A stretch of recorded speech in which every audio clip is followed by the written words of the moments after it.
I still hear your voice at night. Make me feel alright. Jump right back into my life. Cause we could dance the night away. Make me love you through the haze. Ain't no need to be afraid. Hey, have you heard about that whole before we begin, don't Google anything bit? It's such an interesting topic. You know, the one that asks whether Pikachu ever had a black-tipped tail, if the Monopoly Man wore a monocle, or if Nelson Mandela died in prison. So many people swear they remember those exactly, but none of them are true. Yeah, I have. It's wild. That moment when a memory feels vivid and everyone else remembers it the same wrong way, it feels like some shared time slip. But what's actually going on? That's the million-dollar question. At first, it sounds like science fiction, alternate universes, a glitch in reality. But the more convincing answer comes from how memory actually works. Memory isn't a video recorder. It's constructive. Every time we recall something, we rebuild it, and little errors can creep in.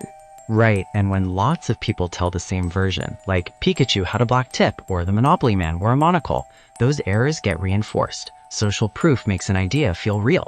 You hear it from friends, forums, headlines, and your brain leans toward that version because it's familiar. Exactly.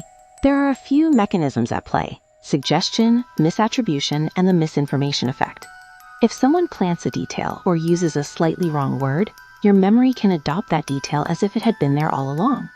Misattribution happens when you mix up sources. You might remember seeing the image, but really you saw a parody or fan art. Plus, we have schema, mental shortcuts. If something fits what we expect, it's easier to remember. Think of Pikachu. Lots of cartoons have animals with tips on their tails, so adding a black tip makes sense and becomes plausible. The Monopoly Man? People associate old-timey rich guys with monocles, so it's an easy assumption. A good point. Another thing is emotional or cultural resonance.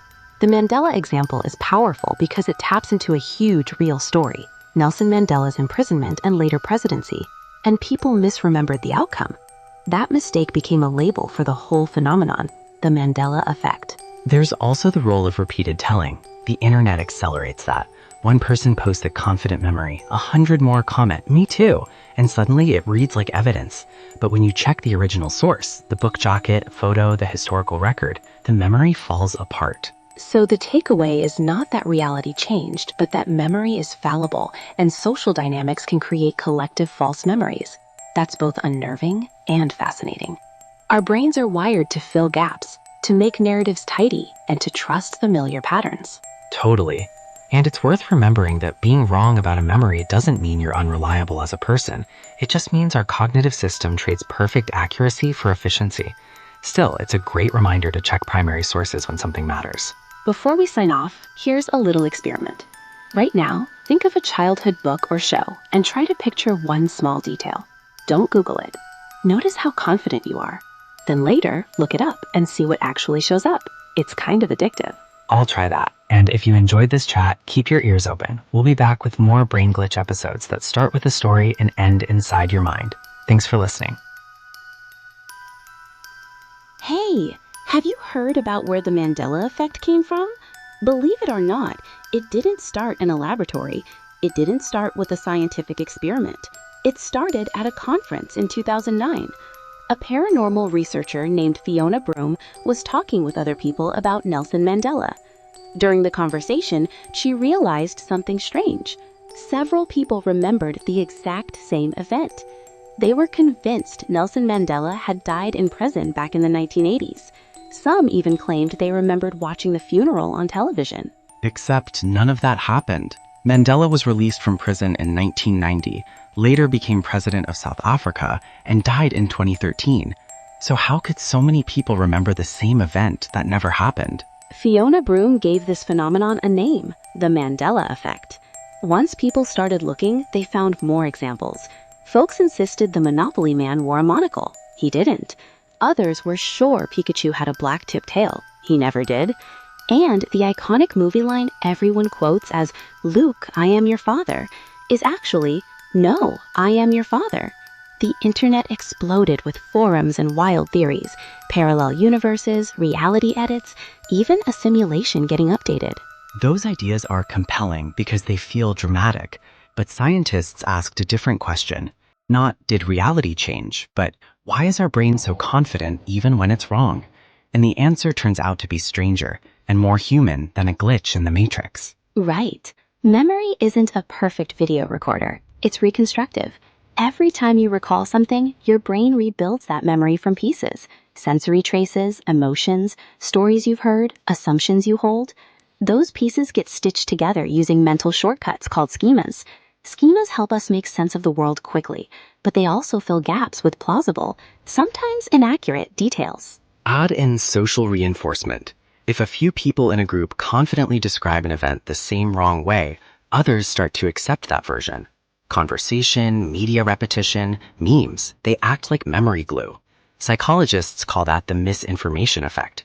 Post-event information can alter how we remember the original event. There's also source monitoring error. You might remember a fact but forget where it came from. Did you see it in a movie, read it online, or hear someone else say it? When source tracking fails, imagination or secondhand stories can become indistinguishable from lived experience. And don't forget confirmation bias.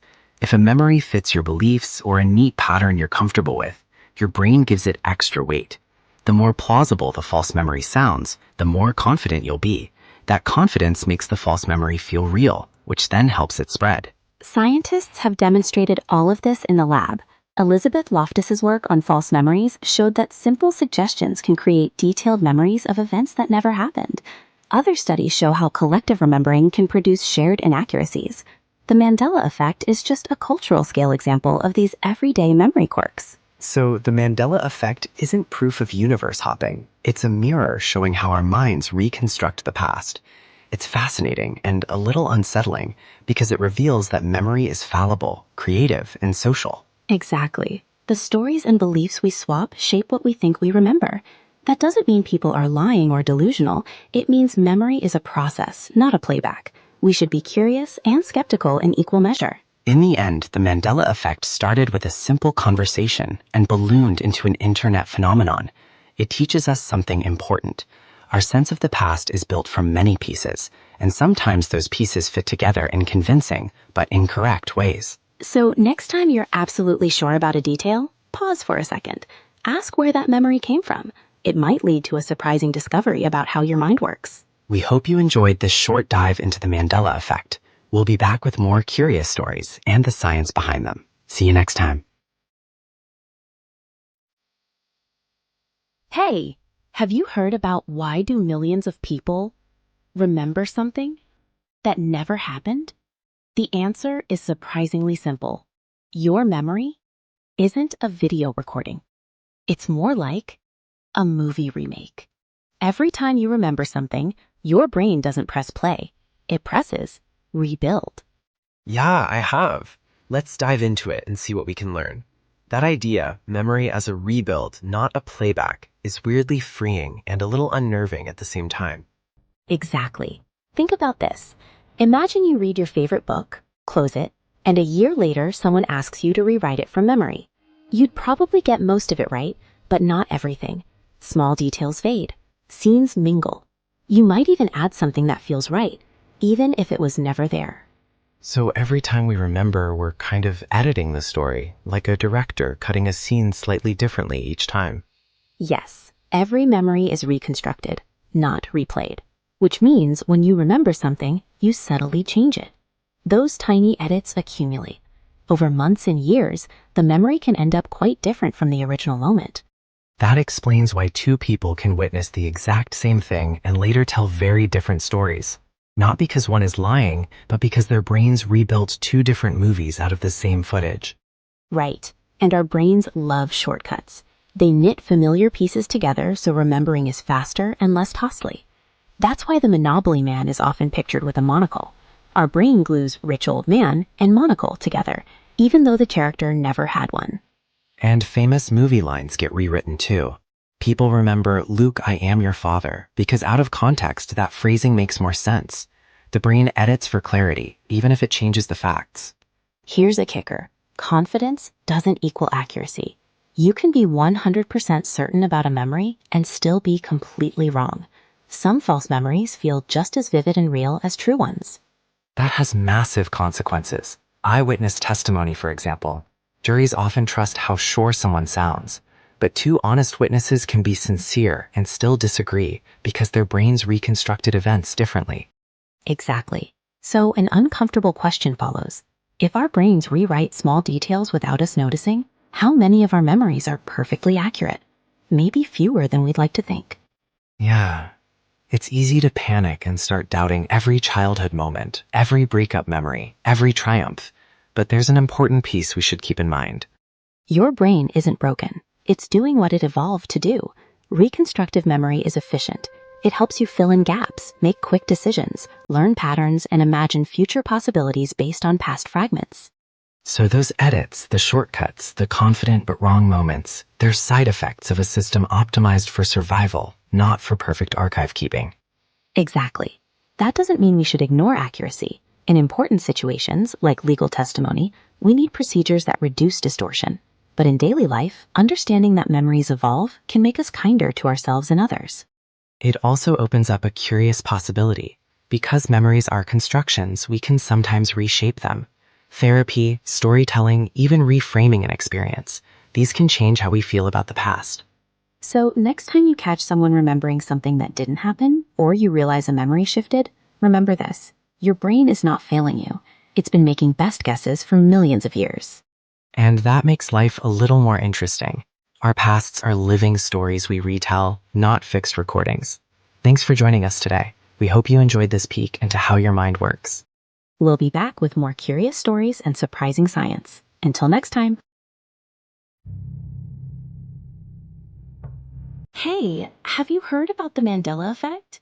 People ask, is it proof of parallel universes? Has reality changed? Has history been rewritten? Oh yeah, those questions always sound thrilling. But the straight answer is there's no scientific evidence that reality jumped or history was rewritten. Then why do so many of us remember the same alternate versions of events? Like the way we all swear something happened, and yet it didn't. Because human memory is shockingly flexible. There's overwhelming evidence that our brains don't record every detail. They save what matters and then fill in the blanks. Fill in the blanks how? Like a sloppy painter? Or like a helpful editor? More like an editor. Your brain compresses information. It trims, links, and simplifies. Most of the time that's brilliant, fast, efficient, and good enough to get you through your day. But every now and then it gets creative. And that's where the Mandela Effect lives. Not in another universe, but in those tiny gaps between what actually happened and what feels like it happened. Exactly. Think about remembering a scene from a childhood show. You recall a line that sounds perfect, except when you check the clip, it was totally different. Your mind rebuilt the memory using bits of other moments, expectations, even cultural echoes. So it's not a glitch in the matrix, it's a glitch in the storyteller. That feels kind of comforting in a weird way. It should be comforting. Those gaps don't show weakness. They show we're human. A perfect memory would be relentless, remembering every face, every argument, every tiny embarrassment. Imagine never being able to forget. Ugh, overloaded brain. Maybe it's a blessing we forget the things that don't help us survive or connect with others. Right. Forgetting is a feature. It lets us move on, learn, and weave our identity from the stories that matter most. The Mandela Effect is just one of those times we catch the brain mid-edit, and the edit looks suspiciously like a rewrite. So the next time I'm absolutely sure about something, like the spelling of a book series or a product logo, what should I do? Pause. Ask yourself, do I remember the event itself, or do I remember the story I keep telling about it? Look for evidence. Be curious, not alarmed. Memories shape the past, and they shape who we are. That's a powerful shift.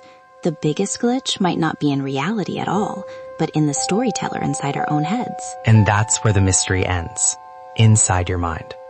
Thank you for listening to Brain Glitch, where every mystery begins with a story and ends inside your mind.